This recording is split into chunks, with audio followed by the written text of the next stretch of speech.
जान डाली। इसके बाद आयज़ा महरीन को मैं दावत देती हूँ कि वो तशरीफ़ लाए और अपने खूबसूरत अंदाज़ बयान से इस महफिल को और यादगार बना दें। मैं उन्हें शेर के साथ दावत देती हूँ। सर बुलंद रखना मेरे अर्ज़ हिंद का परचम यारब, ये परचम हमारे मिल्लत की शहीदों का सिला है। आयज़ा महरीन, तालियों के साथ इनका स्वागत करें। अस्सलाम वालेकुम वरहमतुल्लाहि वबरकातुहू। मुअज़्ज़ज़ अज़ीज़ वालिदैन और मेरे प्यारे हमबख्तर साथियों, अस्सलाम वालेकुम। आज हम सब यहाँ 15 अगस्त का जश्न मनाने के लिए जमा हुए हैं, जो कि हमारे मुल्क भारत की आज़ादी का दिन है। 15 अगस्त 1947 को हमारा प्यारा वतन अंग्रेज़ों की गुलामी से आज़ाद हुआ।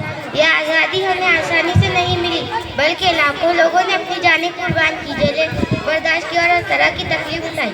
महात्मा गांधी, जवाहरलाल नेहरू, भगत सिंह, अशफाकुल्लाह खान जैसे कई अजीम मुजाहिदीन ने हमें ये दिन दिलाने में अहम किरदार अदा किया। हमें चाहिए कि हम अपने मुल्क से मोहब्बत करें, इसकी खिदमत करें और हमेशा ईमानदारी मेहनत के साथ मुल्क को तरक्की की राह पर ले जाएं। आइए हम सब मिलकर ऐद करें कि हम अपने मुल्क से मोहब्बत करेंगे, इसकी खिदमत करें और इसे हर मैदान में कामयाब करें। शुक्रिया। माशाअल्लाह, खूबसूरत अंदाज़।